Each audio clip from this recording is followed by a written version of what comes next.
On October 17, 2002, in sworn testimony to the 9/11 Congressional Inquiry, CIA Director George Tenet would repeatedly claim that a March 2000 cable sent to CIA headquarters reporting that hijacker Nawaf al-Hazmi had entered the United States was not read by anybody.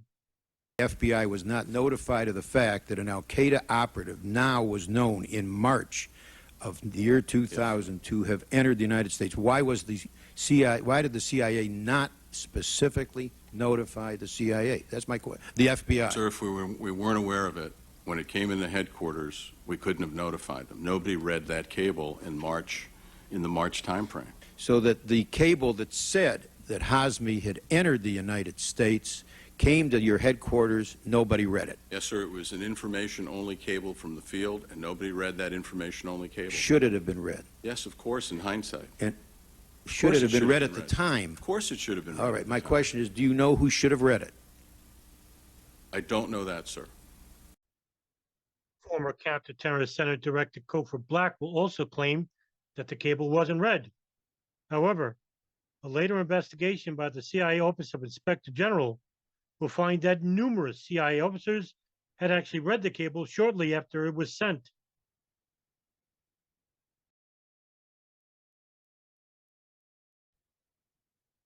Nevertheless, the 9/11 Commission will later assert that no one outside the Counterterrorist Center was told any of this about al-Hazmi's arrival in the U.S. and neglect to mention that George Tenet had previously misstated the CIA's knowledge of the hijackers. Neither will the 9/11 Commission investigate the cause of the CIA's apparent inaction. However, on July 24, 2003, the 9/11 Congressional Inquiry's final report concludes that at least 6 hijackers received substantial assistance from associates in the United States, though it's not known to what extent any of these contacts in the United States were aware of the plot. However, according to a CBS report, some of these contacts came out later, many years later, in the Operation Encore file. Now to that CBS News exclusive, new evidence of a link between 2 9/11 hijackers and a man said to be on Saudi Arabia's intelligence agency payroll. We see them together in newly released video turned over to family members of 9/11 victims last month, along with more than 14,000 pages of documents. The evidence obtained from British authorities raises new questions, actually renews an old one. Did the Saudi government assist the hijackers on 9/11? The Saudis have always denied that explosive question. Senior investigative correspondent Catherine Herridge has the story.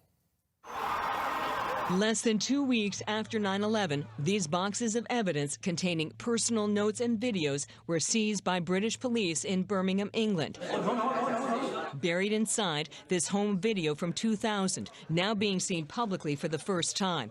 The event is described by the 9/11 Commission as a party at the San Diego apartment of 2 hijackers. While Nawaf al-Hazmi and Khalid al-Midar avoided the camera, Midar can be seen here in the kitchen. Their team would later commandeer Flight 77, slamming it into the Pentagon. The party's host, a Saudi national, Omar al-Bayoumi, who British police arrested after 9/11, and from whom they seized the videos and documents. 3 years after the attack, the 9/11 Commission said there was no credible evidence that Bayoumi believed in violent extremism or knowingly aided extremist groups. Though a newly declassified FBI memo from 2017 reports Bayoumi was on the payroll of Saudi intelligence, a fact that was not confirmed at the time of the 9/11 Commission report. I call him a facilitator because he helped them out. Last fall, CBS News sat down with retired FBI agents Danny Gonzalez and Ken Williams, who investigated the hijacker support network. Both now work for the 9/11 families. He helped them with apartments. He helped them with bank accounts. He was also an employee of the government of Saudi Arabia. Among the records, a notepad containing a handwritten drawing of a plane and mathematical equation that an expert said in a court filing could be used to calculate the rate of descent to a target. Bayoumi is believed to be living in Saudi Arabia. We've tried to reach him through the Saudi embassy. It did not respond to our questions, but said in a statement last year, any allegation that Saudi Arabia is complicit in the September 11th attacks is categorically false. The FBI declined to comment for our reporting, Gail. Yeah, raising some very troubling questions there. Thank you, Catherine. But in June 2002, FBI Director Mueller testified, while here, the hijackers effectively operated without suspicion, triggering nothing that would have alerted law enforcement and doing nothing that exposed them to a domestic coverage. CIA Director Tenet made similar comments at the same time, and another FBI official would later state, there were no contacts with anybody we were looking at inside the United States. However, these comments were all untrue.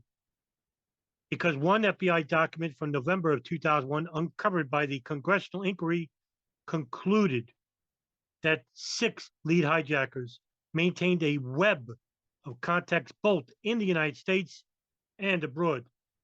These associates, ranging in degrees of closeness, include friends and associates from universities and flight schools, former roommates, and people that they knew through mosques and religious activities.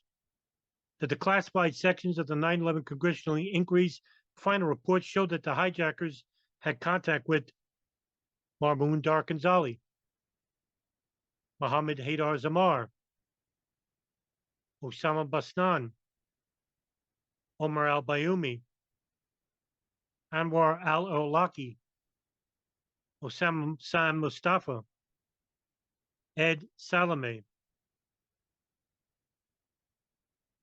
Nawaf al-Hazmi, and Khalid al-Midar, 2 al-Qaeda operatives who were involved with the hijacking of American Airlines Flight 77, who had contact with Osama Basnan, Omar al-Bayoumi, Anwar al-Awlaki, Sam Mustafa, and Ed Salama, maintained a number of other contacts in the local Islamic community during their time in San Diego, some of whom were known to the FBI through counter-terrorist inquiries and investigations. But details of these individuals and possible others are still classified. That is, until the latest Operation Encore files made them public. The question is, why isn't anybody interested in them?